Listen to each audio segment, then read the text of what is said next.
우리 시편 37편입니다.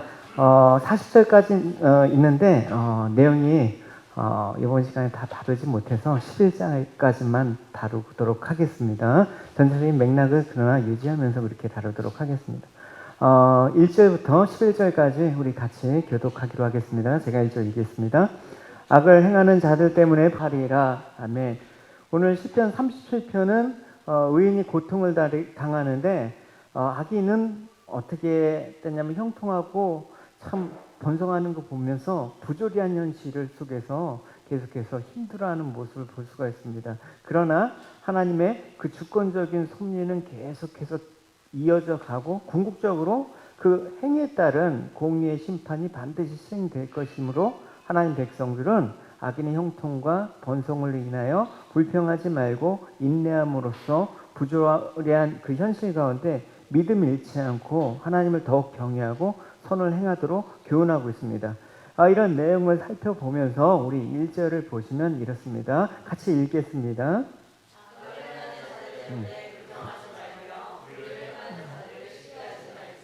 여기서 다윗이 권면하는 대상은 누구입니까? 하나님을 경외하는 의인들이라고 할 수가 있습니다. 아마도 다윗의 눈에는 하나님을 경외하는 의인들이 불평하고 시기하고 있는 것처럼 보이는 것 같습니다. 그러면 왜 이 의인들은 악을 행하는 자들 인해서 불평하고 시기할까? 단지 그들이 그 의인들 주변에 있으면서 악을 행했기 때문에 불평하고 시기한 것일까? 그것도 이유가 될 수가 있겠죠. 왜냐하면 의인들은 근본적으로 악을 싫어하는 속성을 갖고 있기 때문에 악인들이 의인의 주변에서 악을 행하면 그 피해를 고스란히 있기 때문에 싫어할 수가 있죠. 근데 그것만이라면 단지 주변에서 악을 행하는 자들 때문에 불편해한다 그러면 불평할 수는 있는데, 근데 여기 보면 시기를 하지 말지어다라고 얘기하고 있습니다. 그건 잘 이해가 되지 않습니다. 시기란 보통 어떤 뜻을 얘기하고 있습니까? 보통은 다른 사람이 자기보다 잘 될 때 하는 그 마음들, 그걸 시기라고 얘기를 하죠. 그러니까 악인의 번성을 시기하는 그 이유가 뭘까라는 그 이유를 우리는 좀 생각을 해봐야 될 것입니다. 왜 시기하느냐? 7절에 나와 있죠. 같이 읽어봅시다. 여 앞에 잠잠하고 참고 기다리라. 자기 길이 형통하며 악한 꾀를 이루는 자들 때문에 불평하지 말라. 뭐 때문에 그렇습니까? 이 악인들이 불평하는 의인들이 불평하고 시기하는 이유가 나오는데, 악인들이 형통하고 번성하기 때문에 그래요. 일반적으로 사람들이 악인들은 이 세상에서 잘못되는 것이 당연하다고 봅니다. 남 나쁘게 하면 꼭 나쁜 일이 일어나기를 바라는 것이 당연한 것이라고 여겨요. 또 성경도 악인이 하나님이 나중에 악인은 심판을 받게 된다고 말씀하고 있습니다. 근데 현실을 보면 그렇지가 않죠. 오히려 악한 사람들이 더 잘 돼. 악한 사람이 더 번성해. 반대로 의인은 더 어려워. 고난당하는 일이 많아요.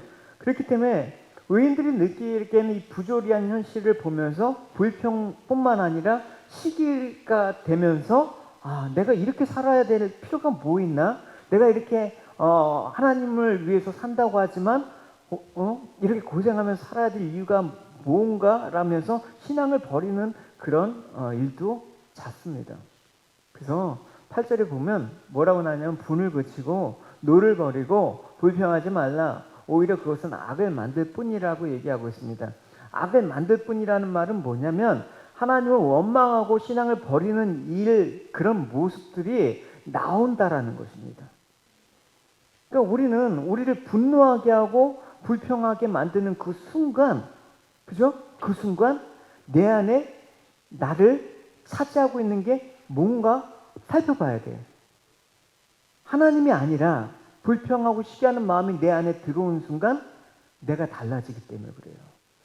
여러분 욱하다가 여러분 사고 쳐갖고 감옥에 들어간 사람 많아요. 왜 그렇습니까? 평소 때부터 그런 게 아니에요? 욱하다가 그런 거죠.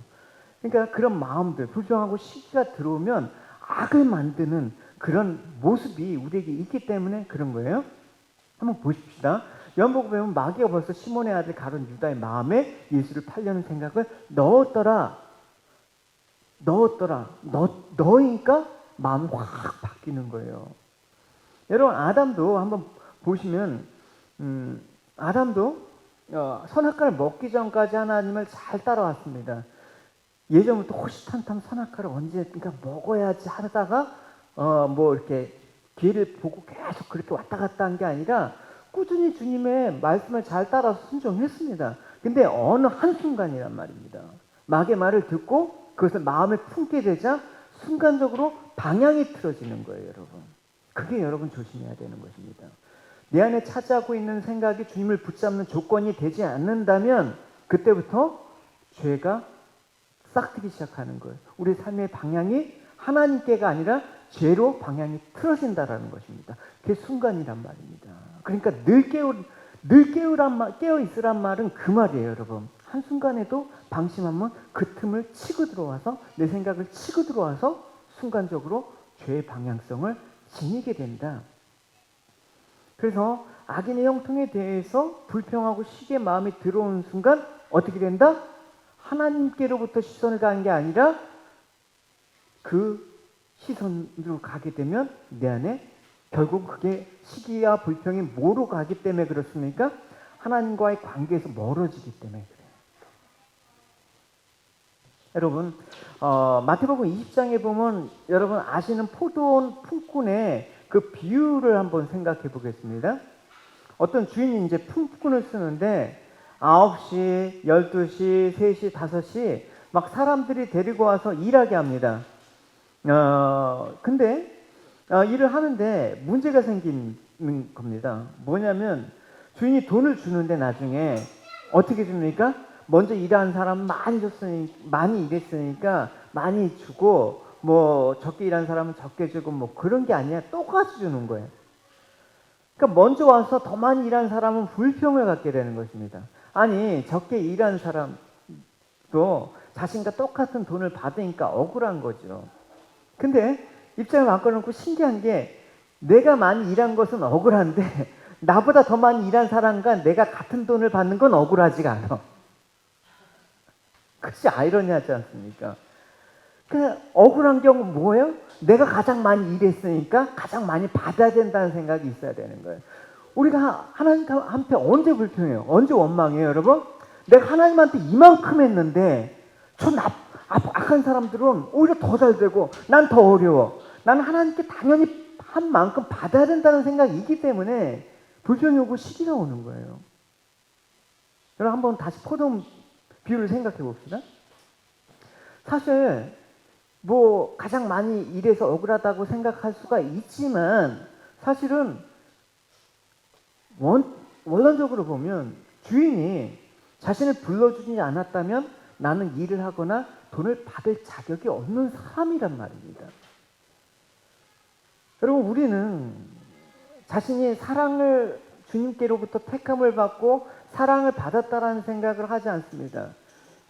주님이 나를 선택해 주지 않으면 우리는 의인의 자리에 앉아 있을 수 있는 사람이 아니라는 생각을 하지 못합니다. 여전히 악인의 자리에서 나 역시 세상의 탐욕과 보이는 것과 또 먹음직스러운 것들을 쫓아서 내 욕망대로 사는 그 자리 가운데 불러주셨다는 그 부름과 선택, 그 택하심 자체가 어찌 작다고 불평할 수가 있겠습니까? 여러분은 사랑을 많이 받은 사람입니다. 우리는 그렇습니다. 주인이 불러주지 않는다면 우리가 사랑받을 수 없는 존재임을 우리는 고백할 수밖에 없습니다. 그럴 때 불평과 시기심이 사라지는 것입니다. 남들과 비교해서 이겨내려고 하지 마십시오. 하나님이 나를 불러주셨다는 그 사실을 확인해야지만 되는 것입니다. 주님의 사랑만이 우리 마음 가운데 가득 찰 때 그 불평과 시기심이 나를 죄로 방향을 틀게 하지 않는 것입니다. 할렐루야. 어떻게 한다? 성령 충만하다. 그래서 늘 말씀 가운데 또 기도와 성령 가운데 충만히 하셔야 되는 것입니다.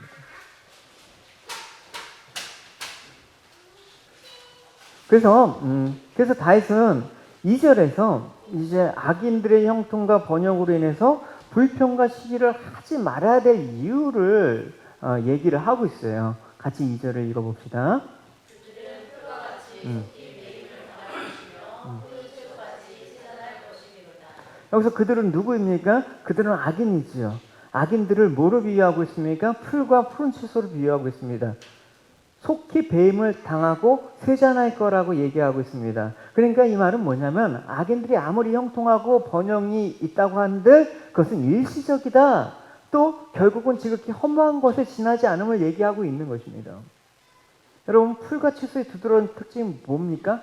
빠르게 커요. 여러분, 저 밀사 키우고 있어요. 갖고 가세요. 일주일 있다가.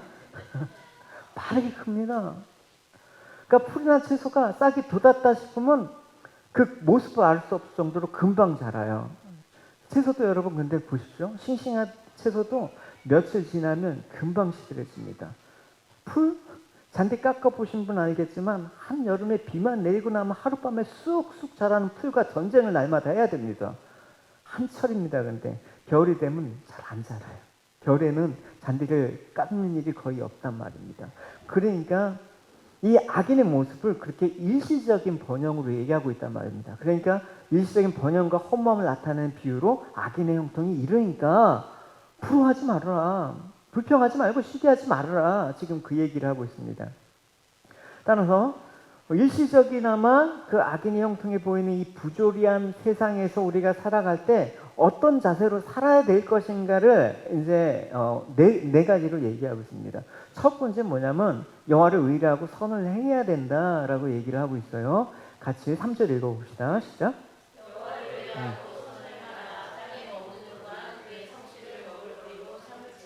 예.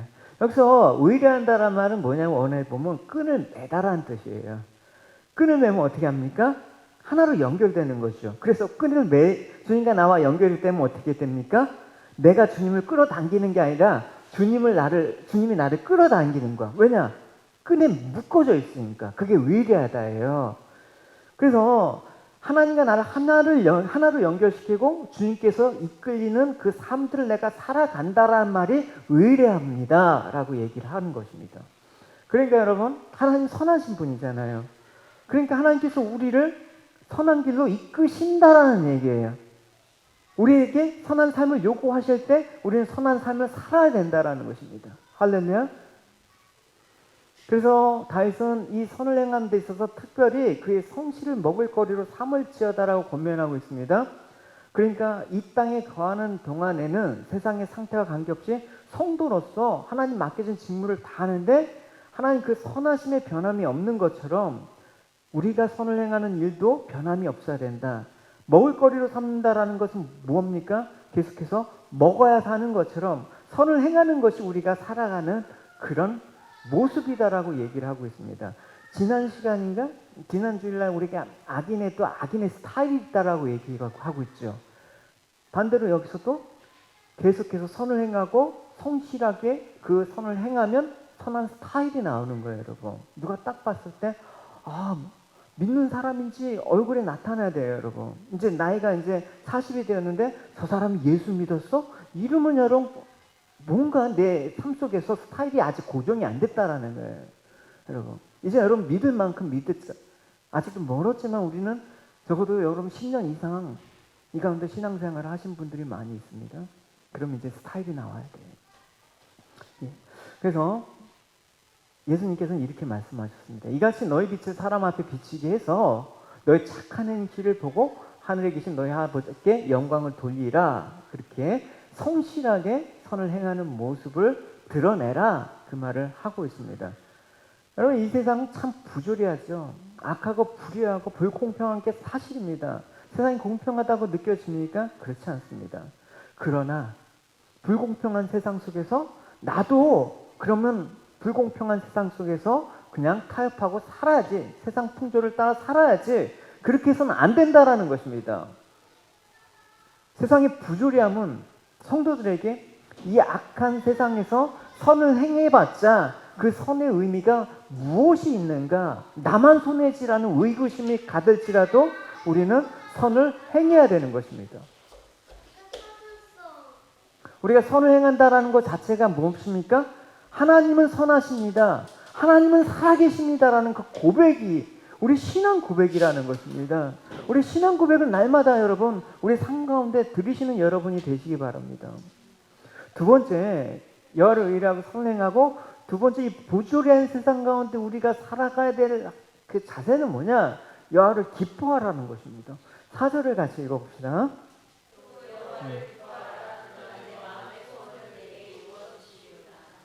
여러분, 여호와를 기뻐하라는 말은 무엇입니까? 하나님을 사랑하고 경외하라는 말뿐만 아니라 하나님께서 행하신 모든 행사와 섭리, 하나님이 일하시면 항상 선한 것으로 인정하고 받아들이는 것을 포함하는 거예요. 그러니까 특별히 이 권고가 이 부조리한 세상 가운데 불평과 시기가 마음에서 일어날 가능성이 있는 사람에게 주는 것이라는 사실을 우리는 주목해야 됩니다. 왜냐하면 악인이 형통하고 번성하면서 또 반대로 의인이 어려움과 고난을 당하는 부조리함은 하나님의 섭리가 참으로 불공평하다는 인식을 갖게 할 수 있고 마음의 원망과 시기가 일어날 수가 있기 때문에 그래요. 어떤 상황이겠어?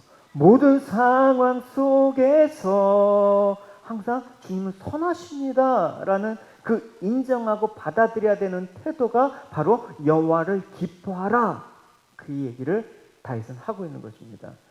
그러니까 내가 어떤 일이 있어야지만, 좋은 일이 있어야지만 기뻐한다라는 것은 악인의 형통과 번성에 부러워하는 거다.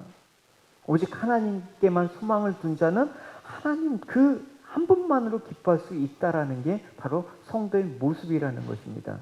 그 다음 세 번째, 그 부조리한 세상 가운데 자세는 뭐냐? 너희 길을 여호와께 맡기라는 것입니다.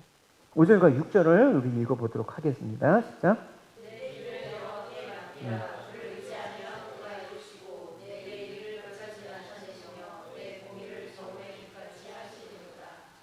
부조리한 세상 가운데 공고하고 암울한 상황이 만나면 어떻습니까? 당황하죠. 어쩔 줄 모르죠. 근데 악인의 번영과 형통에 비해서 이렇게 어려움과 고난 속에서 도무지 나아갈 길이 안 보이는 상황 가운데 하나님은 이렇게 말씀하셨습니다. 나를 의지하라. 모든 걸 맡기라는 것입니다. 왜냐? 하나님께서 성도들의 의를 빛같이, 공의를 정오의 빛같이 나타내신다는 것입니다. 그러니까 너희들이 선을 행하잖아. 너희들이 의로움을 행하잖아. 그 다음 너희들이 하나님을 위해서 사는 것을 결코 무의미하게 만들지 않다라는 것입니다. 이 시간 여러분 예배드리는 게 무의미할까요? 결코 무의미하지 않다라고 하나님께서 말씀해 주시는 것입니다. 그렇죠? 의미를 두지 않으면 우리는 하나님께 가까이 안 나가요. 의미를 두지 않으면 내 삶대로 그냥 세상에 따라가는 거예요, 여러분. 내 모든 삶에 드러나는 행동과 모든 행동은 하나님께서 반드시 의미를 부여해 주신다. 할렐루야. 그게 나중에 정오에 태양같이 빛나게 해주신다라는 것입니다. 빛같이 드러나게 해주신다라는 것입니다. 다윗은 누구보다도 이 사실을 확실히 경험한 사람이에요. 누구보다도 세상의 부조리한 가운데 고통을 당했던 사람이에요. 다윗은 어떤 사람이었습니까? 이스라엘 나라를 위해서, 또 사울 왕을 위해서 많은 충성과 공을 세웠던 사람입니다. 나라가 위기에 처했을 때 앞으로 믿음으로 나아가 골리앗을 싸워 이겼죠. 사울이 악령에 들여서 고통을 당할 때 악기를 연주해가면서 그의 마음을 달래주었죠. 다윗에게 있어서 그 대적에게 악함이란 행동을 찾아볼 수가 없습니다. 근데 그에 비해서 이제 사울왕은 어떻습니까? 인본주의의 탐욕에 젖어 있어갖고 자기를 드러내기 위해서, 사람에게 또 주목받기 위해서 다윗에게 반역죄를 뒤집어 씌우고 그를 죽이려고 하고 있습니다. 그로 인해서 다윗은 10년 동안 형용할 수 없는 고생을 하면서 고통을 당했습니다. 그러니까 그 상황 속에 있어 보면 얼마나 심한 좌절감을 느낄 수 있을까라는 그 이해가 충분히 공감이 되죠. 우리는 잠깐 며칠이라도 좀 오해를 받거나 나를 모욕한다 그러면 우리 못 견디잖아요. 10년은 여러분 사울 왕이 자신이 악한 행동을 하지 않았을 때나 불구하고 죽이려고 쫓아왔을 때 다윗의 그 심정은 여러분 어땠습니까? 좌절하지 않는 게 이상하죠. 근데 좌절하지 않았습니다. 그 상황 가운데 하나님을 신뢰하면서 자기의 길을 하나님께 맡겼다라는 것입니다. 여러분, 이 땅에서 우리가 사는 동안 하나님께서 나를 보호하신다는 이 확신을 갖고 살아야 되는 것입니다. 이것을 인식하면서 살아가는 게 대단히 중요한 것입니다. 다윗의 아들 압살롬이 이제 왕권에 눈이 멀어서 쿠데타를 일으키지 않았습니까? 다윗에게 있어서는 가장 아픈 경험이에요. 이 압살롬이 얼마나 악했냐면 아버지를 반역하기 위해서 4년 동안 그 성문 앞에서 백성들이 억울함을 갖고 왕에 나고는 그 백성들을 이간질하면서 자기 편으로 다 끌어올리는 거예요. 4년 동안 그렇게 사람의 마음을 얻어갖고 준비를 했단 말입니다. 다윗의 마음은 무너졌겠죠. 또 그렇게 동고동락했고 따랐던 믿었던 신하들까지 나중에 보니까 압살롬의 편에 다 붙어갖고 등을 돌린 그 절망감이라는 거는 이루 말할 수가 없는 것입니다. 그래서 목숨을 구제하기 위해서 비참하게 도망갔죠. 그 과정에서 쓴 시간 시편 몇 편이라고 했어요? 3편이죠. 한번 여러분 다시 한번 봅시다. 시편 3편에 보면 다윗의 그 심정이 이 절망감으로 아주 잘 매치가 되어 있어요. 우리 1절과 2절을 한번 읽어봅시다.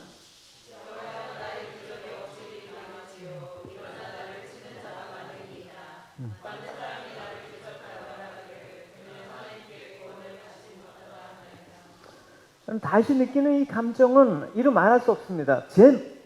이 상황 가운데 다시 어떤 감정을 제일 많이 느꼈을까? 절망감이겠죠.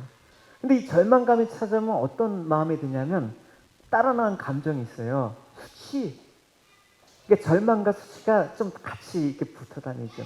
왜 그렇습니까? 아직 다윗은 지금 이 절망감에 휩싸여 이때 사람들이 너 구원을 못 받는다. 너는 이제 하나님께 버림받았다. 아직 왕인데 대놓고 이렇게 말했겠습니까? 아직은 그래도 왕인데. 근데 왜 다윗은 이런 생각을 했을까요?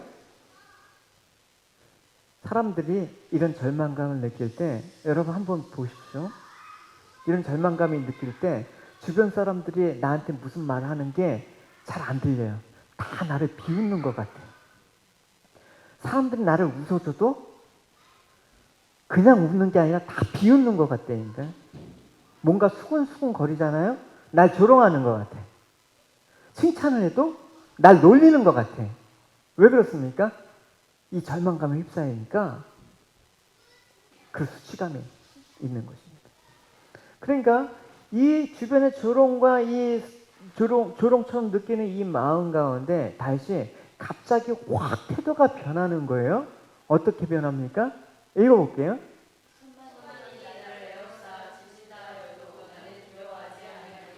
그렇죠. 사람들이 막 이런 절망과 수치감이 있는데 갑자기 천만이 나를 둘러 진친다 해도 난 두려워하지 아니한다라고 갑자기 다시 돌았나? 갑자기 이 확신과 자신감 있는 고백을 한 이유가 뭡니까? 바로 중간에 3, 4절이 그 근거가 있다니까요. 그 근거가 바로 이거예요. 같이 읽어봅시다. 영광이시오 나의 머리를 드시는 자이시니라. 내가 나의 목소리로 여호와께 부르짖으니 그의 성산에서 응답하시도다. 이거예요. 대적이 자기를 에워싸고 있는 상황 가운데, 절망 가운데, 수치감 가운데 그 절망과 현실에 고정하지 않고 그때 내 마음을 빼앗기지 않고 어떻게? 그때 내 모든 시선을 주님의 향한다.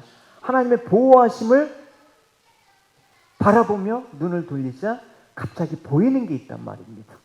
그죠? 주일날, 지난 시간에 주일날 그 힘내라는 단어 여러분 우리가 배웠죠. 그죠? 하나님 보여주고 싶은 거 있어요. 하나님 우리에게 들려주고 싶은 게 있단 말입니다. 그러니까 하나님은 이런 분이시다라고 다윗에게 말씀하시고 또 보여주시니까 갑자기 나는 두려워하지 아니하리라 고백하면서 대반전이 일어난 것입니다. 여러분 너무나 많은 사람들이 상황에 갇혀갖고 답답해합니다. 그 안에서 날마다 절망하고 좌절하면서 누가 그 절망을 터치하면 그 영역에 들어가면 수치감, 모멸감을 느끼면서 선을 그어버립니다. 그렇게 절망 가운데 수치감이 있으면 말씀을 말씀으로 받지 못하는 거예요. 그렇게 무슨 권면을 해도 잘 받아들이지 못하는 것입니다. 또 말씀을 들어도 계속해서 왜곡해서 듣는 거예요. 그러니까 마음이 아플 때가 있는 거예요. 제가 지체들을 만나는 것도 여러분 그냥 저 상태가 저러니까 무조건 만나서 위로해 주겠다? 큰일 나요. 그래요? 그 절망과 수치감이 가득 찬 상태에서는 그냥 잠시 놔두고 그냥 보고 있다가 그것들이 어느 정도 좀 가라앉을 때 얘기를 하고 권면을 해야지만 그나마 그게 위로가 된다라는 것이죠.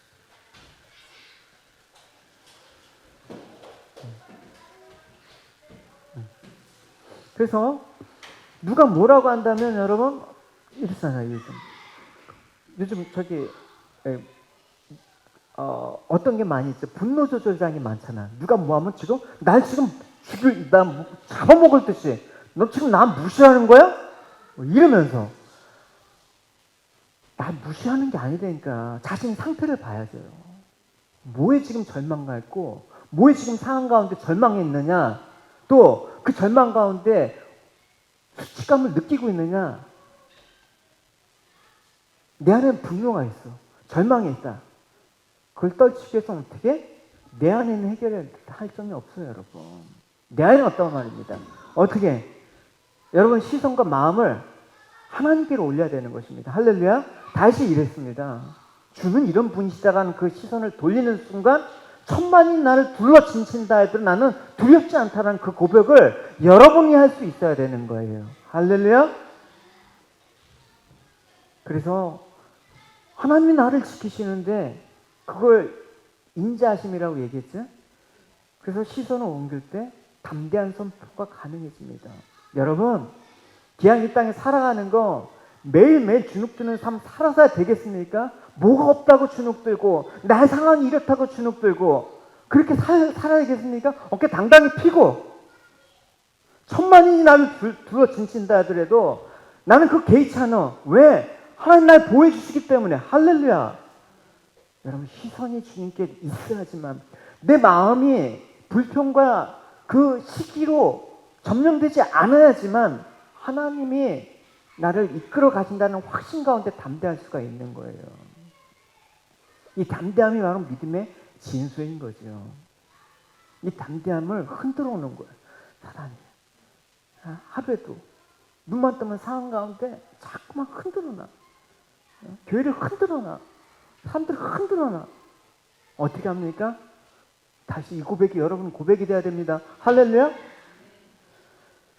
그러니까 다윗은 비록 많이 시련을 겪기는 했지만 최후 승리를 얻게 되었습니다.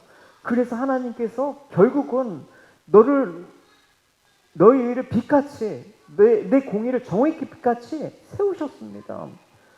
그래서 여호와께 맡길 것을 기원하고 있는 것입니다. 잠언에서는 동일한 말씀을 하고 있습니다. 같이 읽어보겠습니다.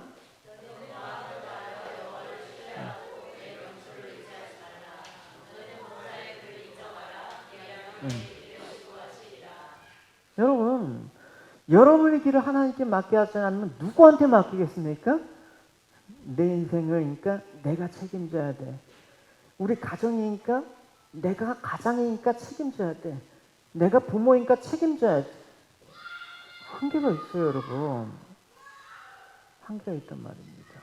아수르가 하나님 도구로 사용됐음에도 불구하고 망각했어요.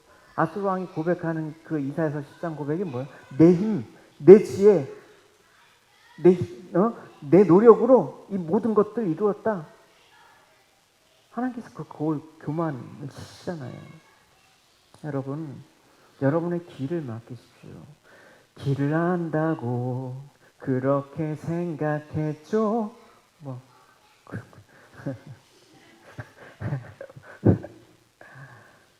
여러분이 처한 상황이 아무래도 도무지 앞이 보이지 않고 소망이 없는 것처럼 여겨지더라도 그냥 맡기세요.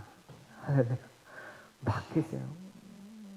어떤 길이라도 여러분 그 적외선 장비 이용하면 길 찾는데 어려움이 없습니다. 마찬가지로 우리 앞에 아무개 뒤덮여 있어도 하나님께 우리의 길을 맡기시면 하나님 우리를 광명한 그 길로 인도하실 것입니다. 할렐루야. 찬송했죠. 캄캄한 밤에 다닐지라도 주께서 나의 길 되시며 나에게 밝은 빛이 되시니 길 잃어버릴 염려 없네. 할렐루야.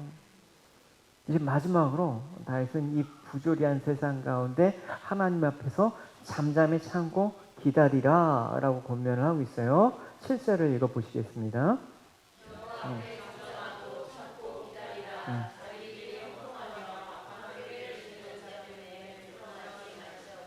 잠잠하라. 그 침묵을 의미하는 걸까요?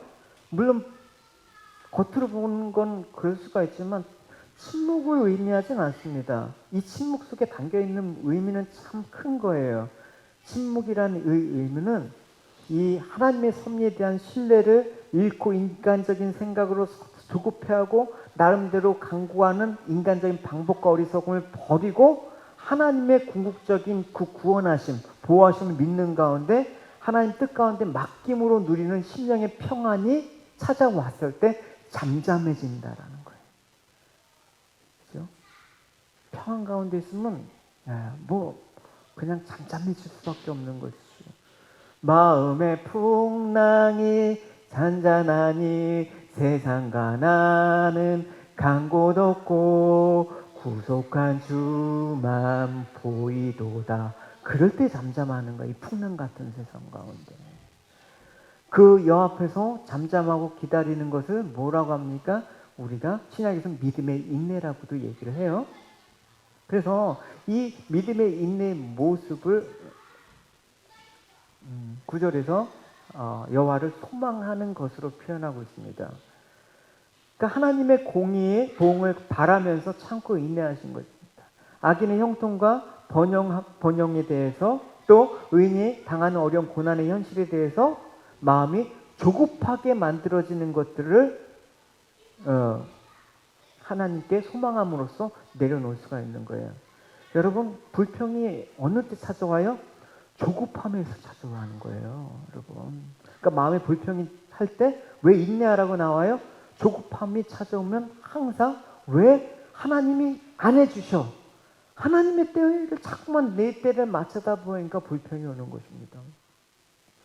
하나님 이런 상황을 간과하시고 하나님께서 유보하신다고 하더라도 그때 어떻게? 하나님 안 하시면 내가 해봐야지. 내가 나서야지. 내 방법대로 현실의 문제를 해결하려고 할 때 아무것도 이룰 수가 없습니다. 그건 하나님을 소망하는 자세, 잠잠히 참고 기다리는 모습이 아닌 것입니다. 너무 성질이 급하죠. 그죠? 당장 뭔가 눈에 보이지 않으면 당장 뭔가 막 자불안석하는 것이죠. 걱정하지 마십시오.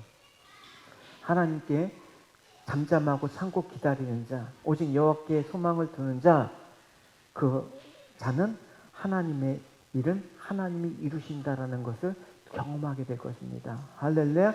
하나님의 일은 우리의 방법이 아니라 하나님의 방법으로만 이루신다라는 것을 확신하게 될 것입니다. 그래서 하나님의 뜻과 무관하게 인간의 조급함과 하나님의 불신을 비롯한 인간적인 시도를 뭐라고 합니까? 악을 만드는 것이다 라고 얘기를 하고 있습니다. 여러분, 언제 현실과 타협합니까? 기다려야 될 때 기다리지 못하면 현실과 반드시 타협하게 되는 거예요. 우리가 기다릴 줄 아는 걸 보시는 것이 하나님께서 우리를 테스트하는 거예요. 언제 테스트하셨습니까? 아브라함에게 한번 테스트하셨잖아요. 이삭 줄 거야. 100세까지. 기다리지 못해서 이스마엘을 낳잖아요. 그러니까 이 기다림의 이야기라는 그런 그 아름다움의 그 신앙의 모습이 여러분 가운데 있었으면 좋겠습니다. 그래서 하나님 말씀하실 때까지는 움직이지 않는 게 좋습니다. 주님 말씀하시면 내가 나가리라. 주님 뜻이 아니면 내가 멈춰서리라. 때로는 주님 이때까지는 좀 들어주십시오 하는데 안 되고 기한이 훌쩍 넘어갈 때가 있습니다. 그래도 우리는 내가 원하는 시간보다 늦어진다고 해도 우리 마음대로 가는 것은 잘못된 결정으로 몰아갈 수가 있는 소지가 있는 거예요. 그때일수록 어떻게? 더 기다리다. 여러분, 사울은 사무엘을 기다리지 못하고 사무엘 없이 스스로 제사를 지내는 죄를 범했습니다. 기다림 자체가 순종이에요. 할렐루야. 기다림 자체가 나의 의지적인 행동이고 하나님을 신뢰하는 행동이고 또 순종의 모습이라는 것을 여러분 아시기 바랍니다. 분명히 하나님 내 안에 또 내 인생을 이끌어 가시는 분이시라면 하나님을 바라고 참고 견디는 것, 그것이 믿음으로 살기를 결정하는 것입니다. 여러분, 우리가 무엇을 하겠다는 조급함과 어리석음을 버리고 하나님 앞에서 잠잠하게 참고 기다려야 되는 것입니다. 오늘 이 상황들, 그죠? 겪어보지 못한 이 상황 가운데 우리는 어떡합니까? 아까 집사님 기도해 주신 것처럼 하루빨리 백신이 나오기만을 조급하면서 기다리면서, 아닙니다. 하나님이 결과를 보여주실 때까지 우리는 기다려야 되는 것입니다. 그래서 다윗은 하나님께 잠잠하게 참고 기다리는 자, 그걸 뭐라고 하냐면 결론적으로 그런 사람들은 온유한 자래요. 잠잠하고 참고 기다리는 자가 온유한 자래요. 그래서 온유한 자가 어떻게 한다? 땅을 차지한다는 거예요. 여러분, 이 온유한 자가 땅을 차지한다는 것은 정복 전쟁과 관련한 표현이에요. 승리를 거두게 된다란 말이에요. 예수님께서 이 말씀을 인용해서 팔복에서 온유한 자는 복이 나니 그들은 땅을 기업으로 받을 것이다. 이 땅은 천국을 말하는데 온유한 자의 최후 승리를 말하는 것입니다. 너희들 아까 다윗에게 말한 것처럼 내 의가 빛날 것이며 정오의 태양처럼 밝게 빛날 것이다. 그때가 온 거란 말입니다. 그러니까 온유함으로 기준을 의뢰하고 앞에서 말한 참고 기다리고 계속해서 나아가는 자. 민수기 보면 온유한 사람의 대표적인 사람으로 누구를 얘기하고 있습니까? 모세를 얘기하고 있죠. 이 사람 모세의 온유함은 지면의 모든 사람보다 더하더라. 모세의 온유함은 여러분 어떻게 했길래 온유하다라고 얘기하고 있습니까? 모세하면 여러분 떠올리는 게 여러분 뭡니까? 엎드림의 지도자였습니다. 리더였습니다. 무릎의 리더였습니다. 그 온유한 사람은 결국은 자신 없고 내 안에 살아계신 하나님만이 있는 사람이에요. 여러분, 온유하다라는 것을 힘없고 약한 사람으로 여깁니까? 물에 물 타고 술에 술 탄 듯이 좋은 게 좋다라고 결정해버리는 게 온유입니까? 아니면 결단을 못해서 남의 그 말에 늘 따른 유유부담함을 뭐 온유함이라고 얘기합니까? 그런 게 아니라 온유함은 바로 하나님 앞에서 잠잠히 참고 기다리는 자, 하나님 의뢰하는 자, 하나님이 일하심을 신뢰하는 자. 이스라엘 백성을 애굽에서 인도해낼 때부터 가나안의 입성의 목전에 앞두기까지 하나님의 부름을 받은 그 모세는 이스라엘의 최고 지도자답게 온유함을 끝까지 나타냈습니다. 여러분, 온유함을 잃었을 때가 참 많이 있는 순간이 있었죠. 모세를 질투하면서 시기하고 반역한 고라 자손 일당들, 또 아론과 그의 누이 미리암이 너만 하나님께 선지자냐, 너만 하나님의 음성을 듣고 너만 하냐 하면서 반역을 하다가 또 상처를 입었죠. 그러니까 늘 시도 때도 없이 백성의 원망과 불평을 듣고 무거운 짐을 지고 어려운 길을 갔던 모세였습니다. 근데 그 속에서 모세는 뭘 배웠습니까? 온유함을 배웠어요. 온유함. 하나님의 성품을 배웠습니다. 결국 온유함이라는 건 뭐예요? 그들의 모든 반응을 그대로 대갚아주는 것이 아니라 하나님 앞에 엎드리는 자, 그 사람이 온유한 사람이에요. 이 악인의 번성과 형통함에 대해서 불평하는 자가 아니라 하나님께서 공의로 갚아주실 것을 믿고 신뢰하는 자만이 온유한 성품을 드러낼 수가 있는 것입니다. 결코 다윗도 그렇죠. 모세도 그렇죠. 자기를 괴롭히는 자에 대해서는 인간적인 방법으로 복수하지 않았습니다. 늘 그는 너희는 가만히 있어 주가 하나님 되면 알지어다. 늘 잠잠히 참고 기다리는 것입니다. 결국 하나님께서 나중에 다 보응해 주셨잖아요. 미디암도 문둥병에 걸렸다가 하나님한테 회개로 돌아오고, 고라의 땅은 땅속에 상kim을 받고, 그러니까 결국 최우승리자가 누가 됐다? 모세가 됐죠. 온유한 자는 그래서 땅을 얻는다란 말은 결국 승리한다, 믿음의 승리를 한다라는 것입니다. 그러니까 주변에서 열받게 하는 일 갖고 열받지 마십시오.